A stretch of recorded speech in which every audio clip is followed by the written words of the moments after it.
Philia, I need you to do something for me, the priest said, his hand against his chin. Go to the fugitive prince in Akantha. He is about to stir up a rebellion. You must stop him, he told her. What? Philia Rose exclaimed, unsure why he would make such a request.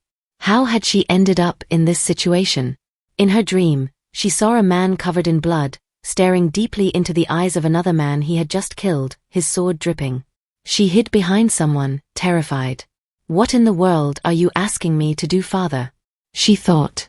A few days earlier, a young nun on probation met the prince. At the abbey, Philia was being roused by a nun. Sister Philia, it's almost noon. You have to get up, the director said softly. Mother, no, 10 more minutes please, Philia Rose mumbled, still covered by her sheets. You've been mumbling for a while. Enough of that, get up, the director said, clapping her hands to encourage her to rise. Why were human beings created to stand on 2 legs? Philia Rose asked, still in bed. I don't care if you stand on 2 legs or 4, but you have to get up, the director demanded, her tone firm. The nun took off Philia Rose's bed cover, revealing the 10-year-old nun wearing a special gem. I'm cold, Philia exclaimed, looking tired and clutching herself, pretending to be cold. Stop whining and get changed, the director nun told her. The Father Arrow is outside waiting for you. What? The Father Arrow? Why? Philia demanded, giving the nun a questioning look. The nun leaned forward, close to Philia's face for a proper scan.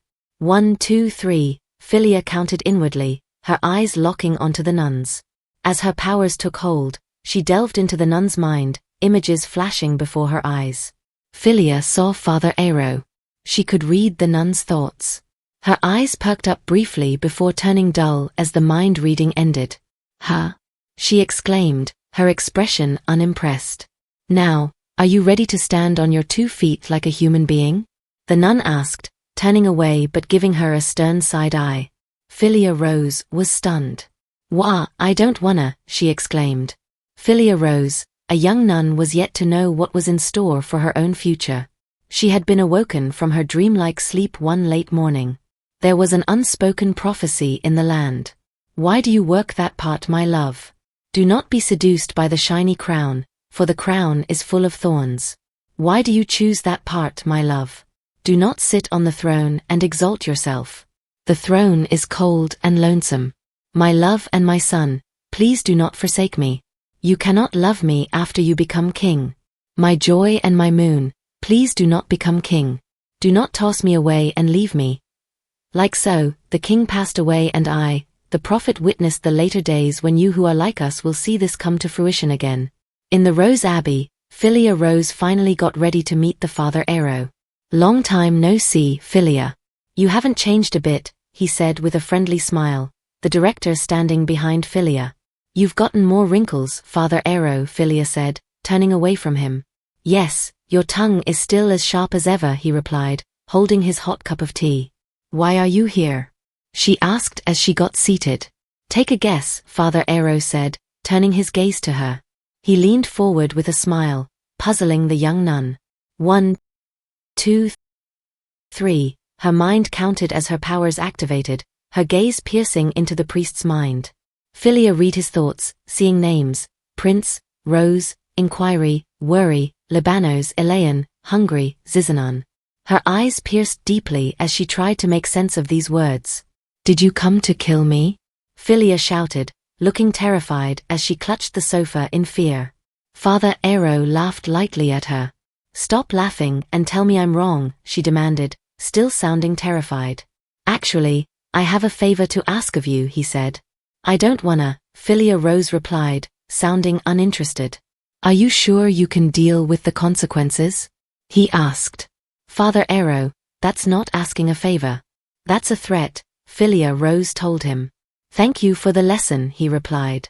So what do you want me to do? What annoying errand do you have for me this time?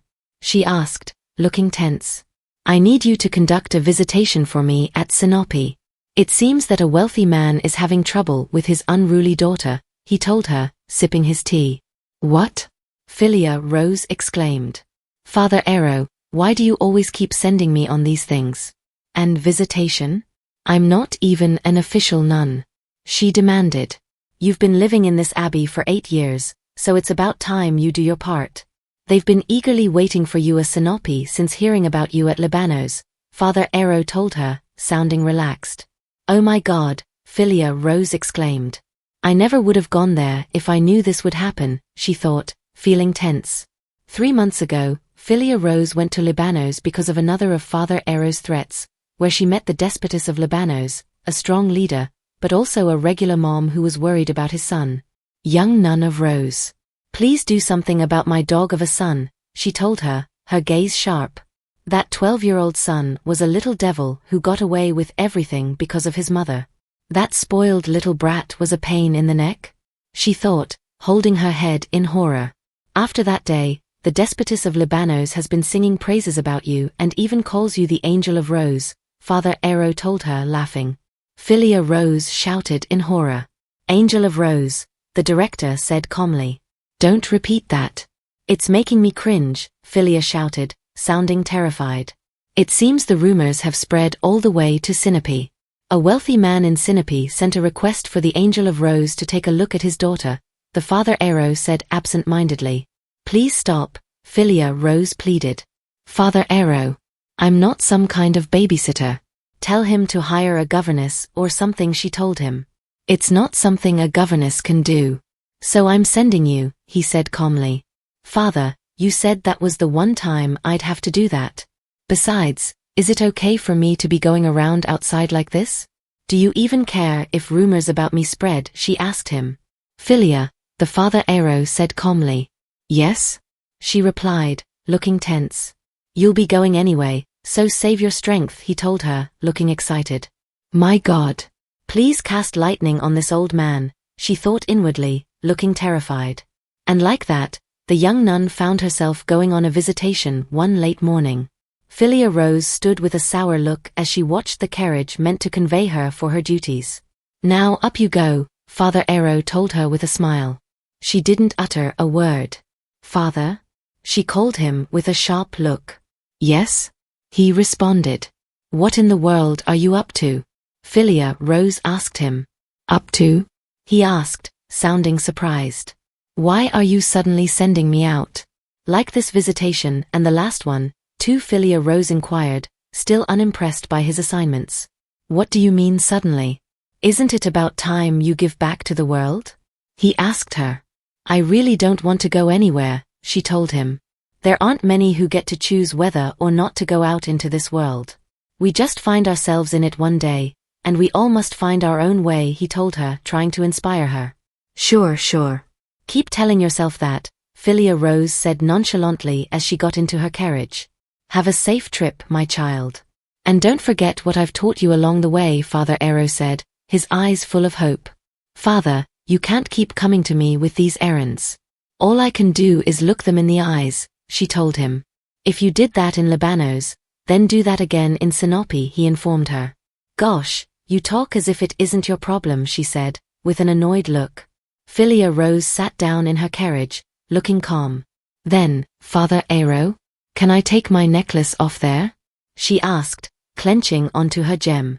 If need be, however, make sure nobody notices, he replied. Ah, you old man.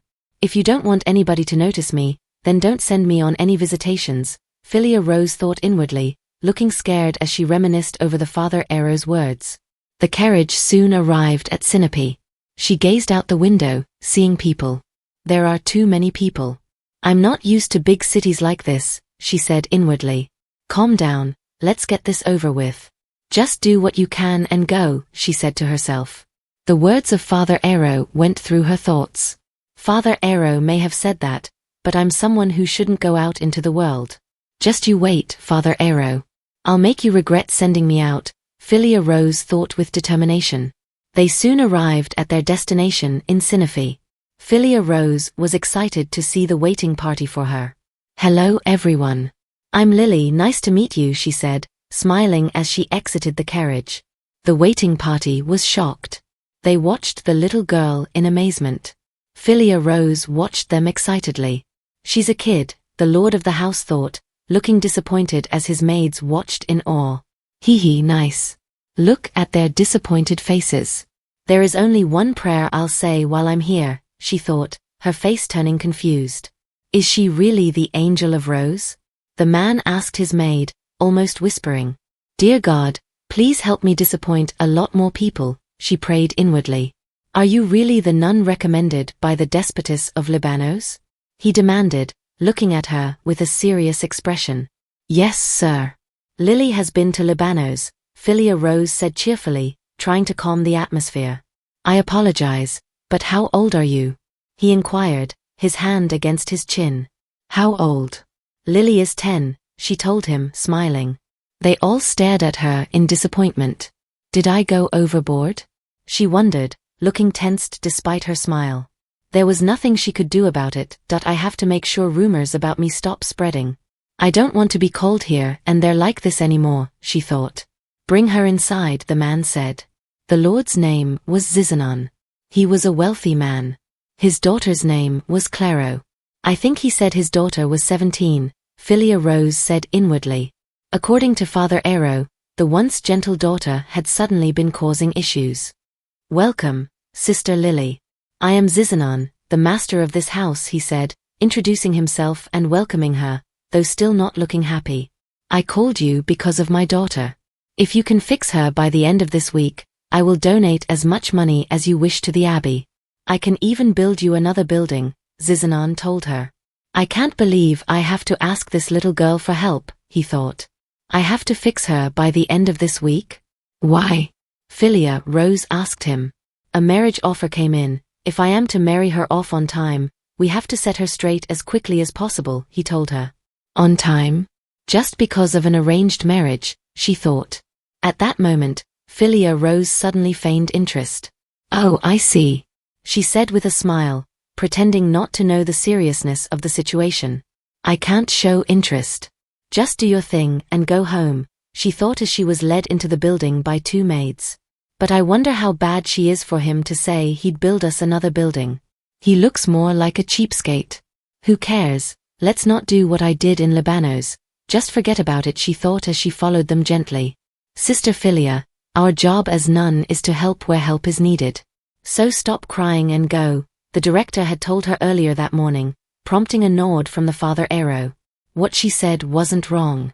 Father Aero is the one who turned me into a demon. His oppression and coercion has corrupted me. That's right, you wait and see Mother know.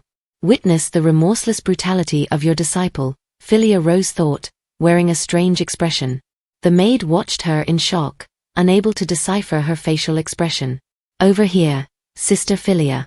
Lady Claro is in this room, the maid informed her upon reaching a door. Open the door, Philia Rose commanded. The maid slowly opened the door as Philia Rose waited in anticipation. A marriage offer came in. If I am to marry her off on time, we have to set her straight as quickly as possible, she thought, remembering Zizan's instructions. Claro sat on a chair, her room in disarray with broken windows and ripped curtains. She had tears in her hair and looked lifeless. Philia Rose stood in awe as she watched the girl who was claimed to be insane. The resolve she had made was shattered within a split second upon seeing the lady she was meant to help. When the crown jewels are scattered, a beast will come from the thorns. The thorny beast will destroy the kingdom and become the last prince. These were the words of the prophecy.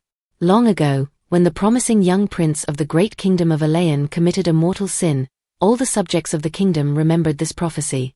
Prince Leo Alayan, who was once beloved by all, went berserk one day and killed his brothers. Branded as a beast, he fled to the wasteland of thorns. When people heard the news, they whispered amongst themselves that the devourer of thorns had come. It was not long after that the young novitate was summoned before this devourer of thorns. Back in Claro's room, Philia Rose stood frozen, observing her. She focused her gaze, bringing her powers to light. 1, 2, 3, she counted inwardly, her gaze piercing into Claro's mind, trying to read her thoughts. Oh, Father Aero. How could you do this to me? She thought after reading Claro's thoughts. She closed her eyes in sadness briefly. Hello, young miss, she said to Claro. Hello, sister. Why don't you come a little closer? Claro said with a rough look as she smiled. No. I can't do that, Miss Claro. You're thinking about ripping my hair out, she told Claro.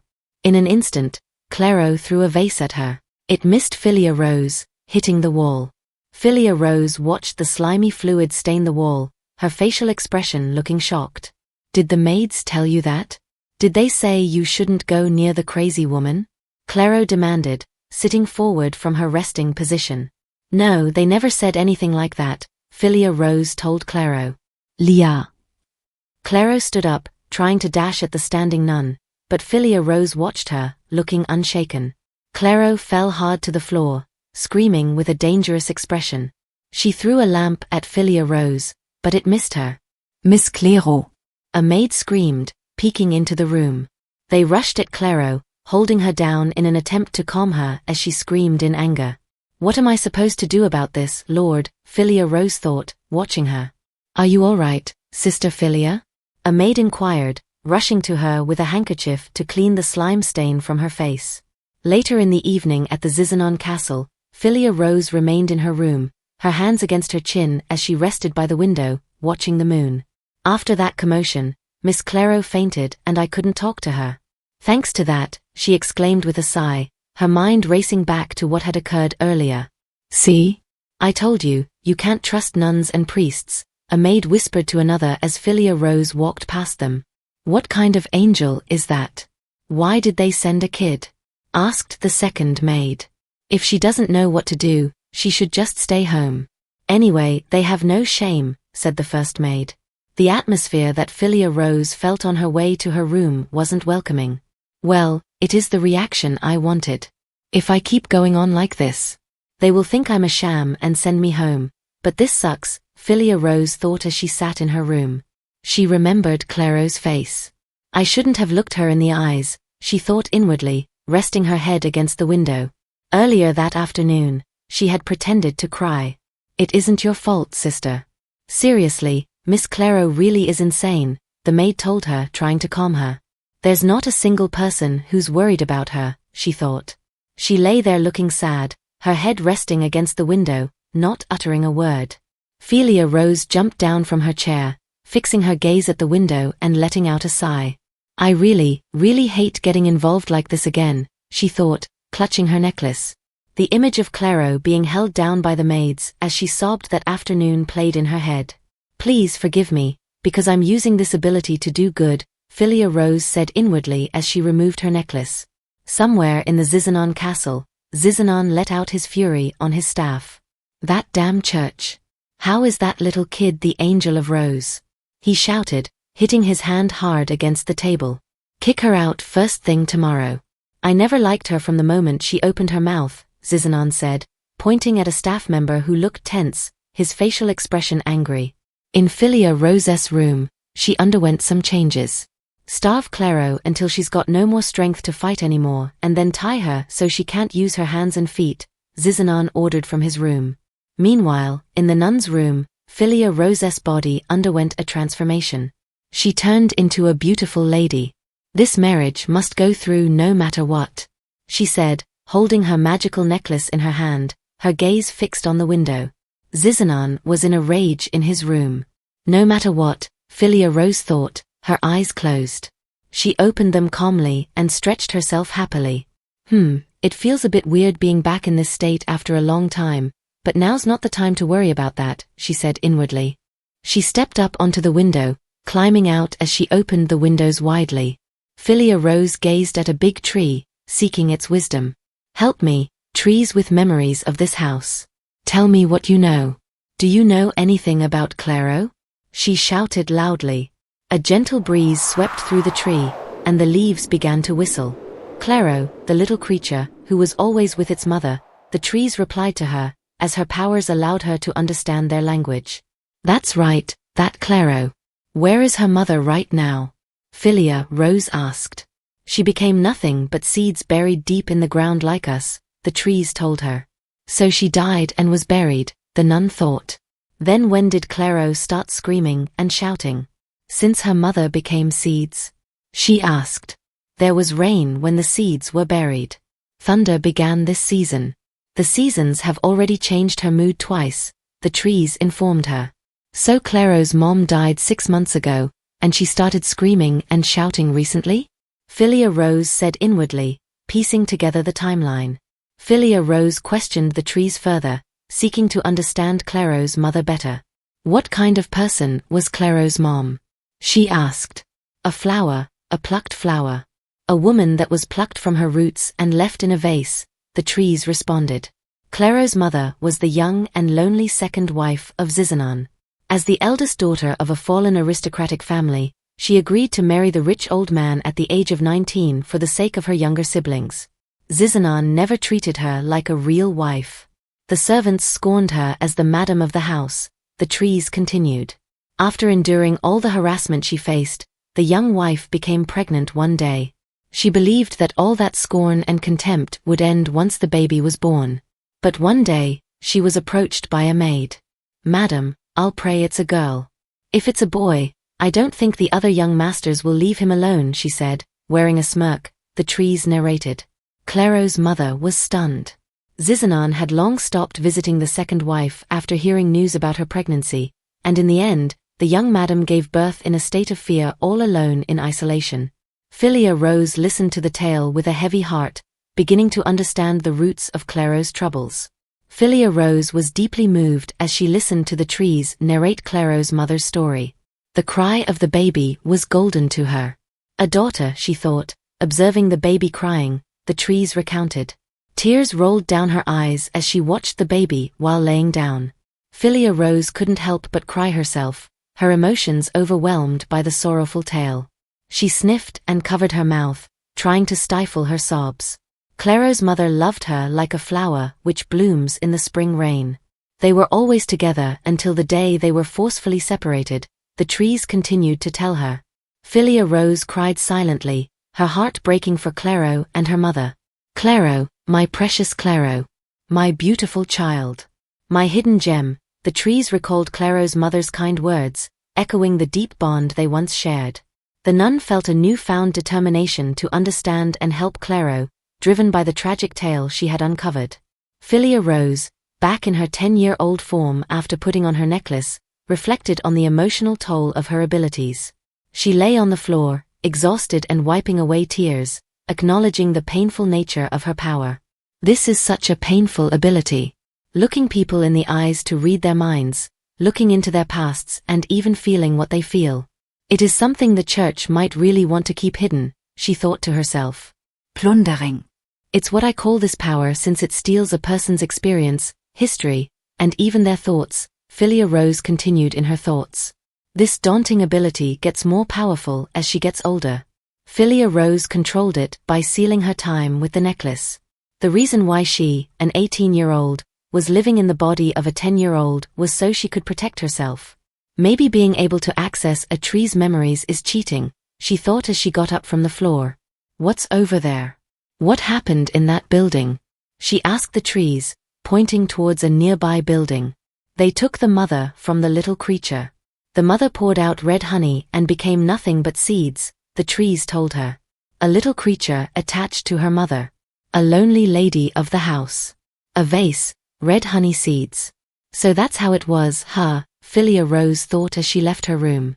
Late at night, Claro slept peacefully in her room, her door opened silently. "Hello, Miss Claro," Philia Rose said, waking her up. "Who are you?" Claro asked, looking shocked. "Looks like you're sane at night," Philia Rose told her calmly. "Are you the sister from earlier today?" Claro inquired. "Please stop now. Cutting your hair and acting crazy won't make the marriage go away," the priestess told her. "What?" Claro asked, shocked. "I'm saying stop pretending you have gone insane to stop the marriage," Philia Rose repeated, causing Claro's eyes to widen. Philia Rose's mind cast back to her conversation with the trees. "Claro is running away. Do you know the reason?" She asked the trees once more. "She knows that the roots might be shallow and the vase is cold," the trees told her. "Are you saying that she's worried she'll become like her mom?" She asked the trees, tears welling up. "You're not crazy, Miss Claro. You are just pretending to be. If this marriage offer falls through, your father will find another family for you to marry into. Even if you aren't in your right mind, they will gladly take in a rich man's daughter," Philia Rose told Claro sadly. What the hell do you know? Claro said, anger in her tone, her expression bitter. What the hell do I know? The priestess wondered. Everything. From the moment you were born until you grew up, I already plundered it all. It really is an awful power, she said inwardly. Your mother left you something, she told Claro. Don't lie, my mother. Claro shouted about saying something, but the nun cut her abruptly. She worried about you even after she was confined in the annex, until her last waking moment, Philia Rose told her, causing her to open her mouth in shock. 2 years ago, one unusually cold spring, Claro's mother came down with tuberculosis. Father, please call her a doctor. Mother's getting worse. She might die, Claro pleaded, begging Zizan.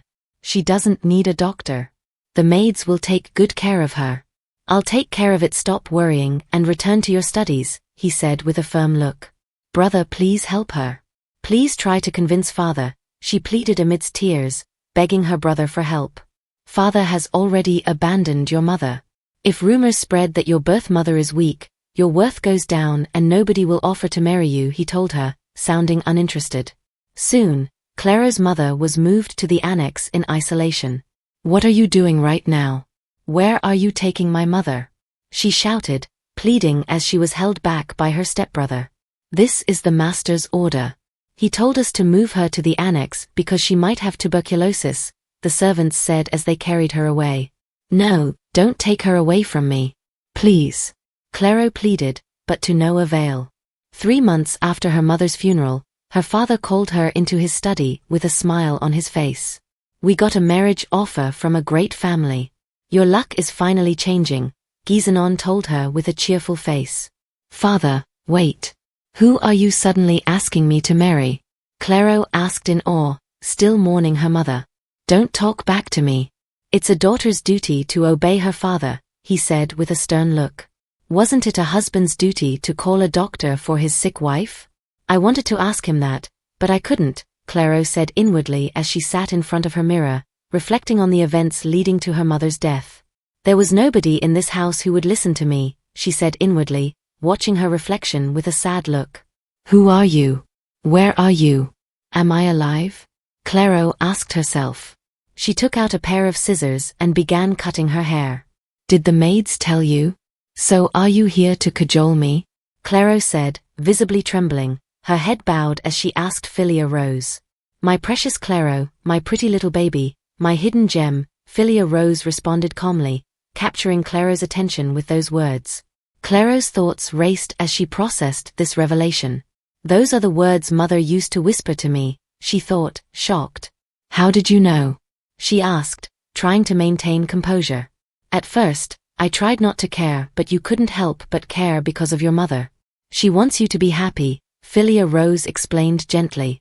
Claro looked at her with surprise, struggling to accept what the nun was saying. But my mother wasn't happy for a single moment. I'm sure I'll end up the same. Even if I could be happy, I shouldn't be, since my mother died because of me, she thought bitterly, sinking deeper into her own misery. Poor girl, your mother wasn't always unhappy, Philia Rose scoffed, her hand slipping into her cloak. Philia Rose approached Claro's bedside gently. Your mother said she was lucky to have you, she said softly, presenting a sealed letter to Claro and placing it on the bed. Claro reached for the letter, holding it to her face as tears rolled down her sad expression, cherishing her mother's words. The next morning, there was a sudden shift in atmosphere at the Zizan estate. Oh my goodness, what magic was used? A maid exclaimed in joy. You fool, she's a nun, not a witch? Someone scolded the maid. The rumors of the Angel of Rose were true. Another person cheered, causing Philia Rose to stand in awe at their praises. The same people who badmouthed me yesterday are now cheering her with praises, she thought, chuckling softly at their change in demeanor. Last night, Philia Rose had found a letter in the annex, where they confined Claro's mother. Then I gave it to Claro. Thanks to that, Philia Rose thought to herself. Sister Philia, Claro shouted, running toward her. This time, she looked well-dressed and wore a bright smile. Philia Rose turned toward her, her face warm and welcoming. Miss Claro is back to normal. A maid cheered, blushing. What do you mean, back to normal? She's been fine the whole time, Philia Rose thought inwardly, amidst their praises. So the rumors that she can perform miracles were true, another maid said. No, I don't, Philia Rose thought, her facial expressions not showing any conviction. Sister Philia went into Miss Claro's room last night. I saw it with mine own eyes, another maid said, causing Philia Rose to flinch in shock. What? Don't tell me she also heard what we said? She didn't see me sneak into the annex, did she? Philia thought. Zizan wore an impressed look, smiling at her with a blush. Philia Rose watched them in dissatisfaction. Thanks to this, it looks like my name as the Angel of Rose is spreading in Sinapi, too. I'm screwed, she thought, watching them. Thank you, Sister Lily. Thanks to you, I have one less thing to worry about. How can I show you my gratitude? Zizan asked cheerfully over breakfast, his face happy. Philia Rose smiled cheerfully at him. Looks like he changed how he calls me, from Sister Lily to Oh Sister Lily. This whole place stinks. Why are they all in a good mood when they were all accomplices? She thought as she ate her food, observing their happiness. Now that I think about it, didn't he say he was going to give a generous honorarium? I think he also mentioned giving us a new building too, she wondered, chewing her food silently. Oh, please don't worry about the honorarium.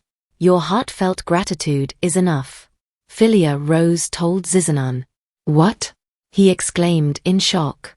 As if I'd collect a single penny for the church who uses me as they wish, she thought inwardly, watching his tense look. I was just doing my job, she said, wearing a warm smile, though inwardly she was screaming dumbfoundedly at herself. Sister Philia, Zizan said, his face turning red. She's a true angel, he muttered softly to himself. Lily wants to go back to the abbey now, she told him. I don't want anything else, so send me back home now, she thought inwardly. Oh, of course. I'll have a carriage ready as soon as the meal is over. Yes, yes, he exclaimed, feeling excited. Throughout their meal, he smiled excitedly. Look at him, as happy as a daisy. He was like a rotten egg yesterday, Philia Rose thought, watching him. I'm sure Miss Claro will end up getting married to a stranger. But I think she'll be fine, Philia Rose thought, recalling her encounter with Claro that morning. Thank you so much, Sister Philia. If it weren't for you, I would have never known the letter existed, Claro had told her, sinking to the ground as Philia Rose watched. But what should I do from now on? Claro asked the nun. None of us knows what the future holds, so all we can do is just live on, doing the things we can do, Philia Rose replied. Claro smiled warmly. Her eyes no longer trembled with fear, they shined brightly. I got it done, despite my plans. But I don't regret it one bit, Philia Rose thought. As she was ready to leave, the maids cheered her from the window. Bye, Angel of Rose, the miracle of Rose. Miss Angel, goodbye, they all screamed from the window, almost shedding tears of joy. I'm worried about my own future just like Miss Claro does, Philia Rose thought as she waved at the maids, trembling at their praises, causing Claro to smile warmly at her. I'm really screwed, she said inwardly. Sister Philia, Claro called out to her as she prepared to enter the carriage. Claro leaned closer and whispered, if you see my mother again, please tell her not to worry about me because I'll live a happy life from now on. Looks like she really thinks I'm an angel, Philia Rose thought, her face showing a confused look. Claro stopped talking and wore a smile on her face. What kind of worries and concern did her mom write about in the letter? I'm a little jealous, Philia Rose thought. I'm sure she already knows, she told Claro warmly. My lover left me before the crowns of thorns. Then he returned to me one day in death. The words of the prophecy echoed through the young nun's mind. She watched the household, looking lost in thought. Huh? What was that just now? She wondered. As her carriage set off back for the abbey, the Zizan household cheered at her, causing her to wave back at their goodbyes. Philia Rose lay down on the seat as the carriage moved through the city. She was puzzled but couldn't pinpoint what troubled her. What the hell was that? I've been feeling weird since I looked up at the sky, she said inwardly. Do not cry. Though your burden is heavy, it won't last forever, the words of the prophecy sounded through her mind as she stepped down from the carriage. She paused, unsure of what she had heard. As you are the start of an era, so will you be the end of an era. There will be another you to carry the yoke. And to him, another me shall come. Those were the words being said in her mind as she stood staring into the sky, lost in thoughts. Philia Rose stood still for a short while. Philia, Sister Philia? The coachman called, startling her back to reality. You were in a daze for a while now, are you all right?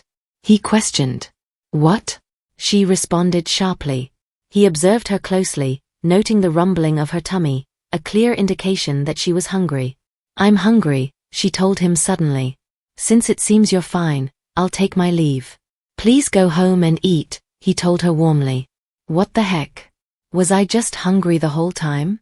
She wondered.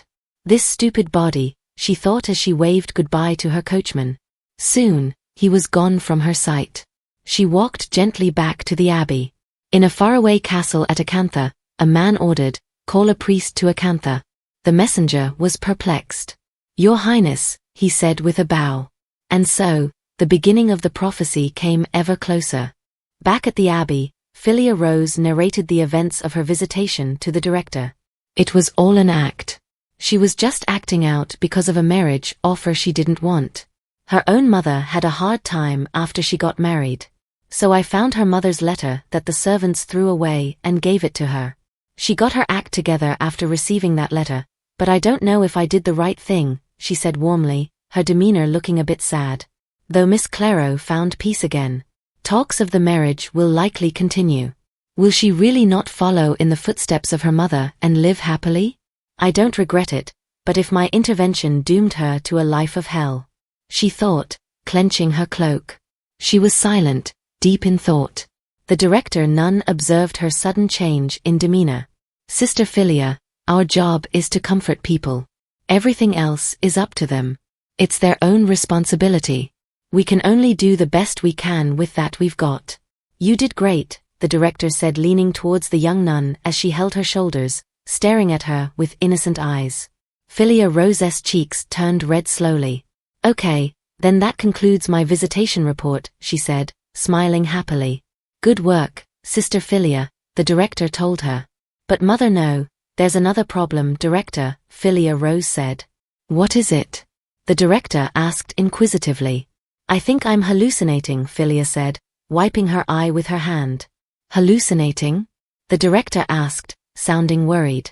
Philia Rose pointed behind the director, causing her to turn towards what she was pointing at. It looks like Father Arrow is sitting behind you. What in the world is that? Am I seeing things because I'm so tired? She asked, trembling as the director watched Father Arrow sip his hot cup of tea. Hey, Philia. Great job. Father Arrow said warmly, waving at her. Huh? The hallucination is talking to me. How is the old man still here?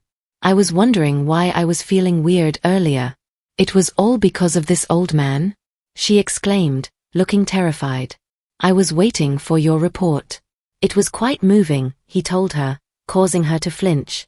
How brave of you to speak such flattery in front of me. You dare to lie even when you know about the disciples' powers? Philia Rose said coldly, her eyes flashing blue as her powers began to awaken. She stared at him, her powers piercing through his gaze as she read his mind. She could hear the words Akantha, Philia, Sinapi, and Prince.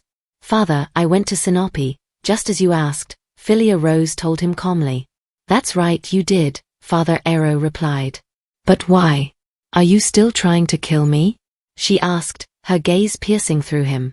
Philia, I've never once tried to kill you, he said, chuckling, still holding his teacup. Your gaze is the same as when you sent me off to Sinapi. Though it's a gaze that appears whenever you want to use me, she told him coldly.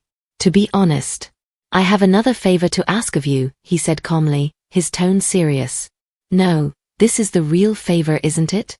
Libanos and Sinapi were just tests. I wanted to see if you were suitable for the job, he told her. That's what you call a test. I knew something was fishy. Suddenly sending me off to Libanos then to Sinapi. What are you up to, Grandpa? What if something bad happens when I'm out? If they find out I'm hiding here, isn't it bad for all of us? She asked him, holding her head in confusion. The director remained still on her knees, as she observed their conversation. Philia Rose had spent 8 years wearing the necklace and living as if she were dead in the Rose Abbey. So why now? She wondered. Yes, you're right, my child. But it isn't time to stay hidden any longer, Father Arrow told her. Philia, I need you to do something for me. Go to the fugitive prince in Akantha. He is about to stir up a rebellion, he continued, rubbing his chin thoughtfully. You must go and stop him, he concluded, his gaze serious. Philia Rose couldn't help but feel tense. What? She asked, almost screaming at Father Arrow. You who want to rule, make a king for yourself. He will tread on you and stand high. Be content with the ripening of gold. It is the only reward for what you have lost. Even if your ears are deaf and your tongue is cut off, do not mourn. Destruction is not far away. When the crown jewels are scattered, a beast will come out of the thorns.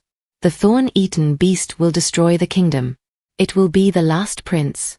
These were the final words of the prophecy. I'm sure you remember the prophecy, Father Arrow asked Philia Rose, setting down his teacup. It was the prophecy spoken by the prophet Eulogia during the coronation of the first king, Elaine, she replied. That's right. All the people of Elaine know about the prophecy.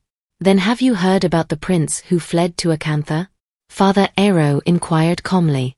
Of course I know. Given that the whole country has been buzzing with news of the prince for the past 6 months, Philia Rose thought to herself. She nodded slightly, indicating she knew about it. Leo Elaine was the 3rd prince of Elaine. He murdered his 2 older brothers and fled to the wilderness known as Akantha, a desolate place where thorns grew. In Akantha, he established his own domain, attracting those who were outcasts from society, fugitives, debtors and criminals alike, who chose him as their king. The runaway prince has indeed begun to shake the kingdom, just as the prophecy foretold, Father Arrow explained to Philia Rose. The prophecy? She asked incredulously. Yes, the prophecy, he affirmed. The Prince of Shadows isn't satisfied with just killing his brothers. He's now threatening his father, the king of Elaine. Everyone is sure that Leo of Elaine must be the beast, the devourer of thorns and the final prince from the prophecy. He killed his brothers and became the one and only prince. If this devourer of thorns brings destruction to the kingdom, he will surely be the final prince, Father Arrow told her. Philia Rose listened intently as the Father Arrow elaborated on the prophecy and its implications. Ah, she said, laughing lightly. Oh God, Father Arrow is really going to send me to my death. I'm still young, I don't want to become old and senile like you, but I still want to live a long life. Father, why don't you just tell me to go play games with the devil or act like a fool? What the heck am I supposed to do with a depraved jerk who sliced up his own brothers? She exclaimed, clutching the director for support. What do you expect me to do with a man who killed his own brothers? Her words hung in the air as the Father Arrow scratched his beard thoughtfully. Beasts don't turn mad without reason. You understand that, don't you? Even if there was a reason, he's still dangerous. Philia Rose exclaimed, her fear palpable. Yes, the prince is dangerous, which is why I'm entrusting this task to you. Because you know how to look into people's hearts, Father Arrow responded calmly. Father Arrow, I really don't want to be involved in something this serious, she protested. There isn't time for you to fuss. The prince is biding his time. Soon he will begin the rebellion, he warned, rising from his seat. Even if that's the case, that's His Majesty's responsibility. Philia Rose retorted sharply. Father Arrow began to walk slowly toward her. Why are you walking towards me? She demanded, gripping onto the director, her expression filled with fear as the priest approached. He came near, kneeling down before her. Don't you care whether blood spills in Akantha again? He asked calmly, his stern gaze unsettling the young nun. She trembled visibly, shaken by his words, while the director silently observed. Philia Rose grits her teeth tightly. You're gonna go to hell, Father Arrow, she muttered under her breath. With that, she dashed into her room and slammed the door shut, leaving Father Arrow sighing sadly as the director watched his troubled expression. Later in the evening, the director knocked calmly on Philia Rose's door. Sister Philia, please open the door, she said softly. Don't wanna, Philia Rose replied curtly from inside. Aren't you hungry? The director asked gently. Philia Rose opened the door swiftly, surprising the director with her speed. The director watched her quietly. Bribing a 10-year-old with food. You're mean.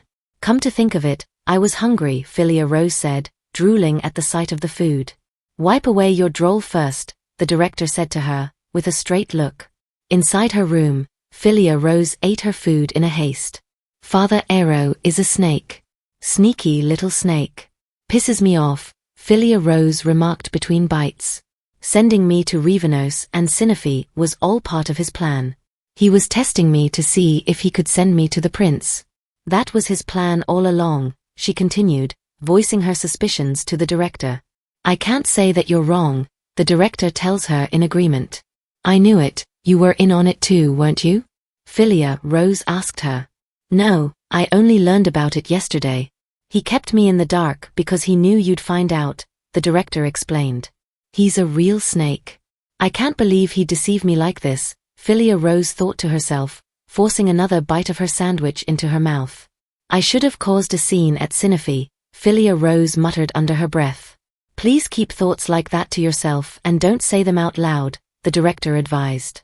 I should have caused a scene at Sinapi, Philia Rose whispered, but the director gently reminded her, whispering it is still the same, Sister Philia.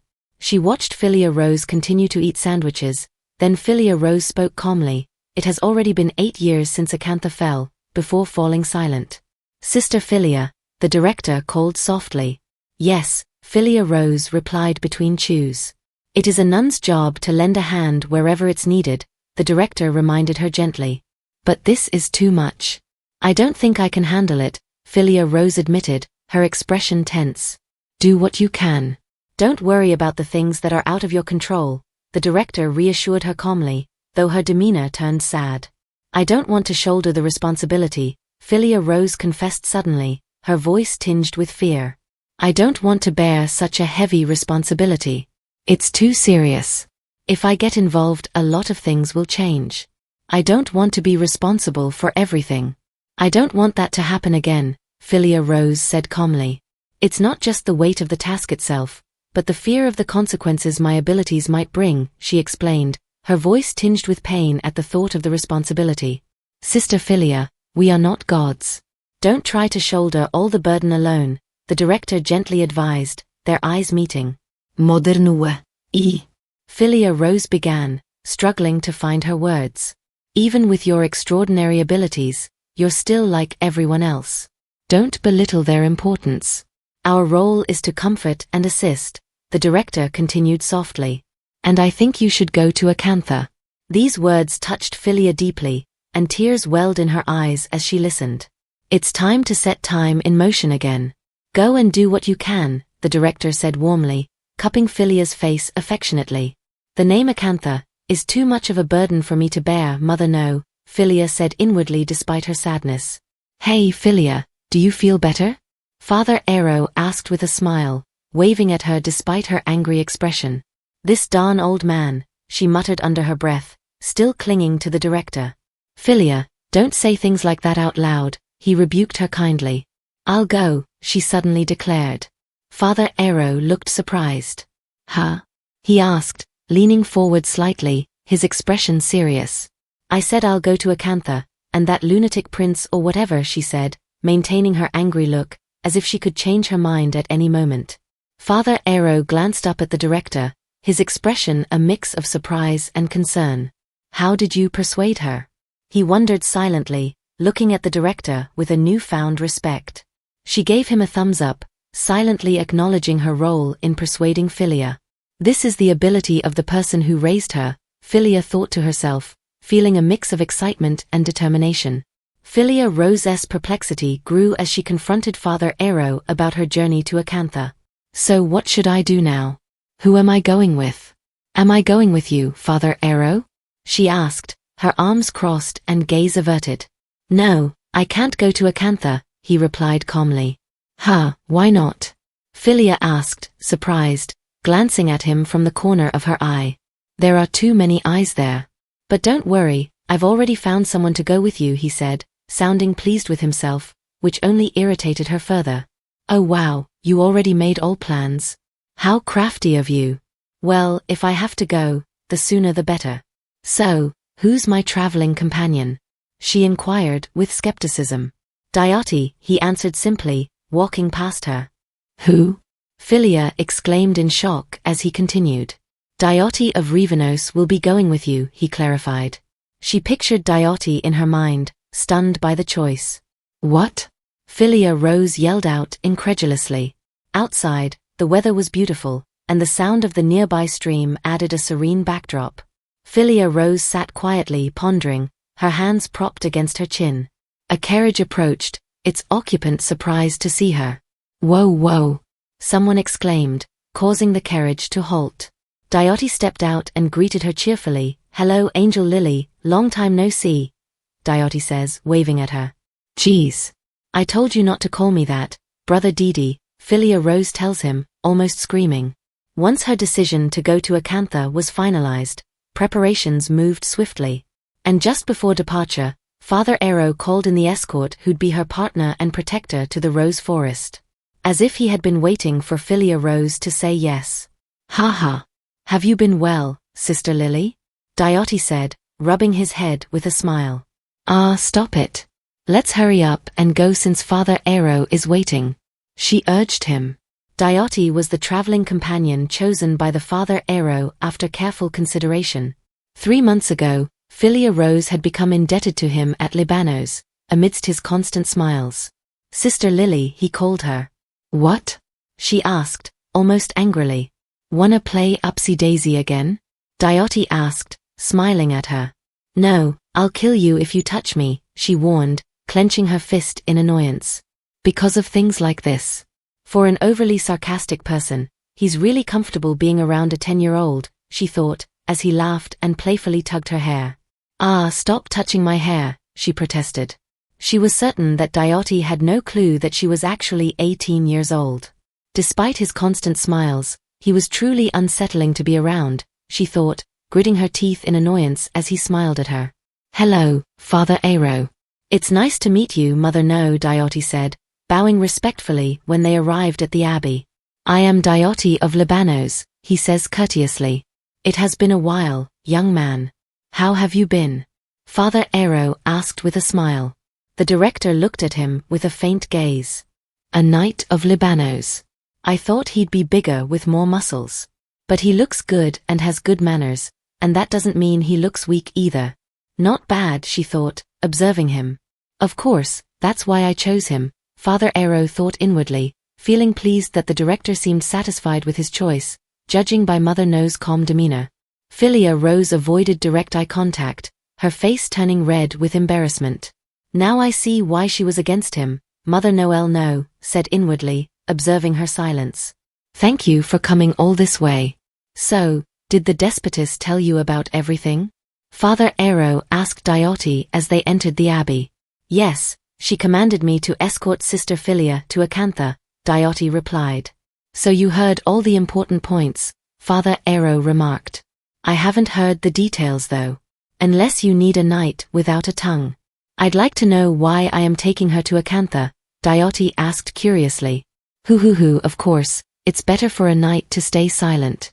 But there's no need to cut off any tongues.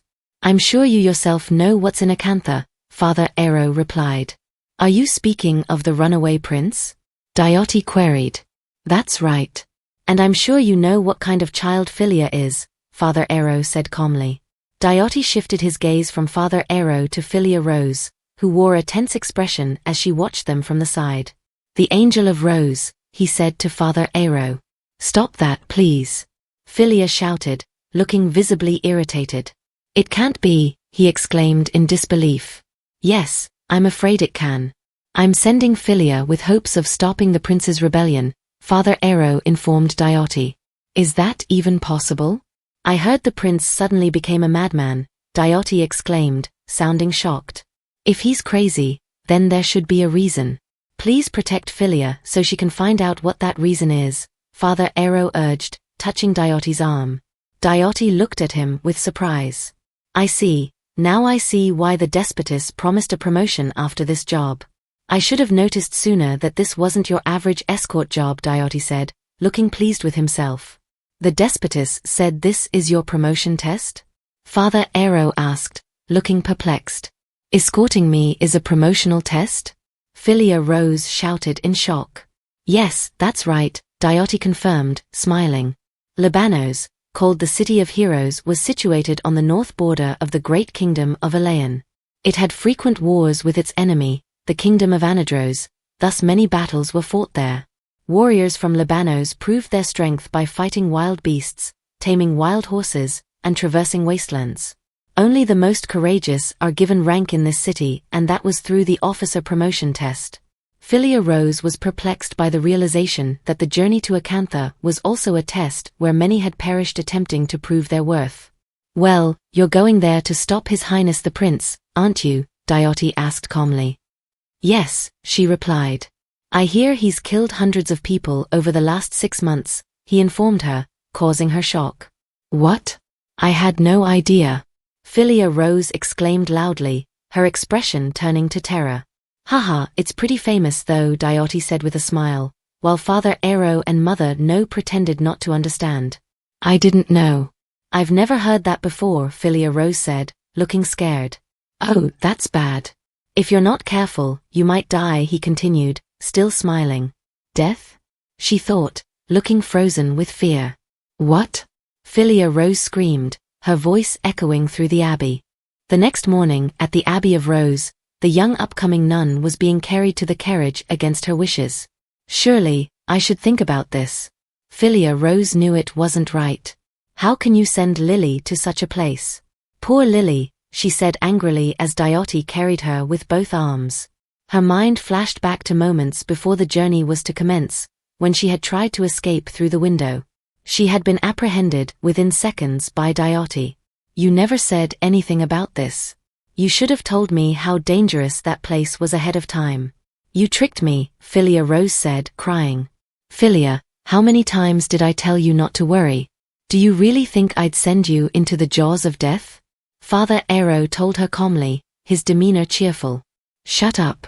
This isn't the first time I've been tricked by you, she shouted angrily, pointing at him. Oh my, Father Aero said, looking sour. How could you do this to a child? Lily is going to die now. I'll just end up dead, Philia Rose said, sniffing her nose. Mother No, please think of me whenever you see the red roses. Lily will die spilling blood as red as these roses, she said, pointing at a rose flower amidst her tears. Mother No watched her quietly, tears still in Philia Rose's eyes, as Dioti carried her, walking gently. Father? Philia Rose called out. What more do you have to say? He thought inwardly. Yes, my child? He replied. Do you really think Prince Leo is the beast from the prophecy? She asked. Yes, I'm sure of it, he told her. Then father, is it the Lord's will to stop the prophecy? She asked, wearing a stern look. Philia, I never told you to stop the prophecy, he told her, surprising her instantly. What? Then why are you sending me? She demanded, sounding furious. To make sure the prophecy is fulfilled correctly. We are too small to influence the rise and fall of a whole nation. But within these large events, we can lead the people down the correct path, he told her. Father, I only care about my own well-being, Philia Rose replied calmly. Can anyone else in this world be as shameless as you are? He inquired, his hand against his chin as he observed her. I know, it is the Lord's servant to serve all. I understand and yield that point, but let's push it back to a later date. I need to pray and prepare some more for this great role, she said, trying to make him understand. I wish I could give more time, but I cannot, he told her as they got closer to the carriage. Why not? Philia Rose asked. The prince has ordered his army to mobilize, he told her. Huh? She exclaimed. But don't worry, my child. He won't do anything else until you get there, Father Aero assured her. Why not? She inquired. Because he's waiting for you, he said, pointing excitedly at her. What? Wait, what are you talking about? Why are those hoodlums wait for me? She protested. To start a war, they need a priest's approval. Then the priest has to conduct a mass and proclaim the war, he explained. Then do I have to conduct a mass there? I don't know how to do things like that, she told him. No, you mustn't by any means. So it doesn't matter if you don't know how, Father Arrow said. What does that mean? Philia Rose asked, unsure of his words. Give excuses and delay the mass. And in the meantime, change the prince's mind, he instructed. I don't know what the prince might be thinking, but I bet he would absolutely hate that, she tells him, sounding perplexed. Which is why I chose Diote to travel with you, he told her, winking. It's really dangerous, but Diote is a very capable soldier, he thought inwardly, still smiling. Damn old man, she thought, looking at his smile. Now, it looks like it's time to depart, Philia, Father Arrow said, taking her from Diote as he opened the carriage door. Wait. I really can't go. I refuse to go like this, she protested in shock. Go now or go after a crying fit, it's going to be the same, Father Arrow said, tossing her gently into the carriage, shutting the door behind her. Here are Sister Philia's things. Don't force her to eat the beans, and let her have only one snack a day, Mother No said, handing Diote Philia Rose's bag. Diote watched her, smiling. Father Arrow watched as Philia Rose protested from inside the carriage. She slid open the window. Here, I shall lend you my Bible. It was passed down to me by my mentor, Father Arrow said, holding a Bible. You're gonna get punished for this. Philia Rose shouted at him. Okay, I'll get punished. You go get blessed, he told her before shoving the Bible at her. She shouted in frustration. Diote laughed as he took his seat at his post. He raised his ropes, signaling the horses to begin moving as he waved goodbye to Father Arrow and Mother Noel. And so, the carriage filled with the cries of the young nun, headed towards the prince in Akantha, through the autumn sky. As the carriage rode swiftly, Philia Rose's curses directed at Father Arrow could be heard loud and clear. As the carriage eventually moved more gently, Diote felt that something was off. It's too quiet.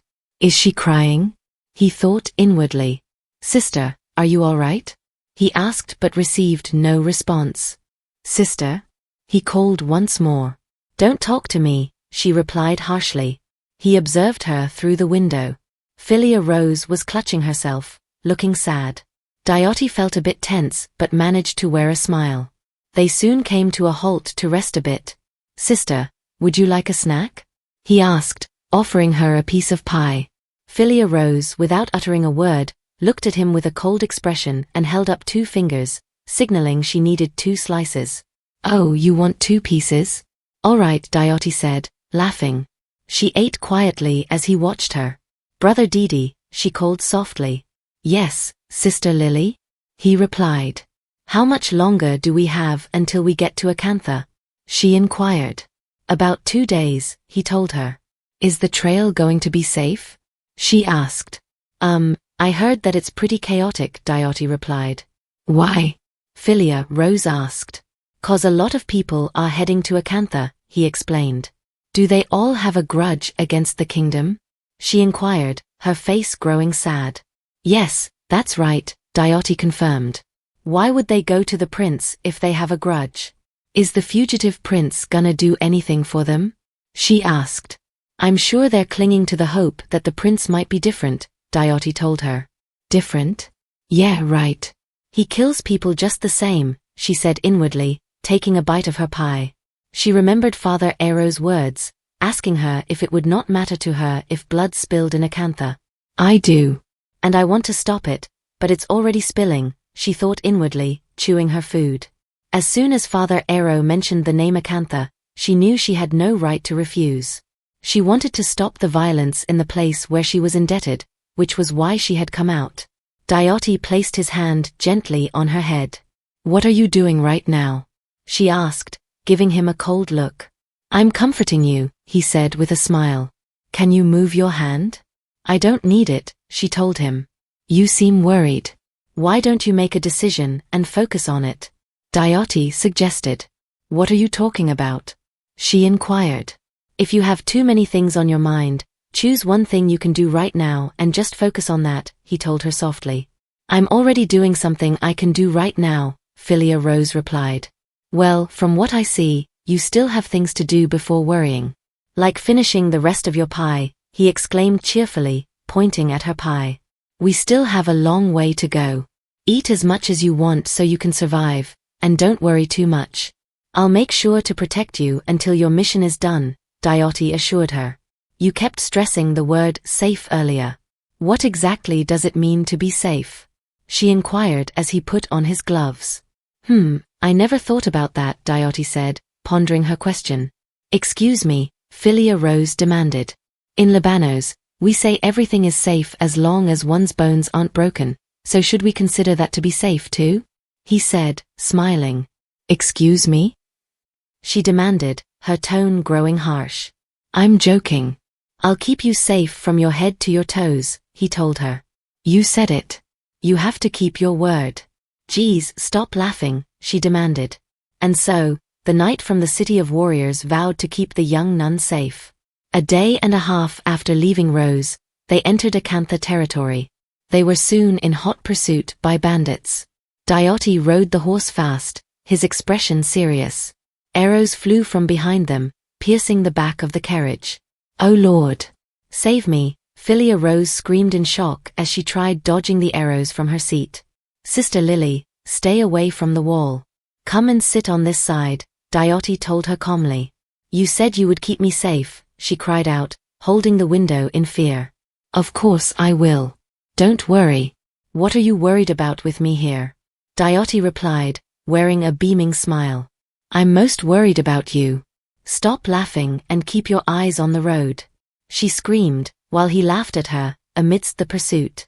As expected, the knight's definition of safe was very different from the young nun's. This is a new story. We hope you have enjoyed this amazing first chapter we have released. Sadly, we can only continue to post this story if we get more views and likes. Kindly like this video to encourage us to make more chapters. If you like this video, kindly write I love this video in the comment section. If you are new, don't forget to follow us by subscribing to this channel for more updates. Till we meet again, goodbye.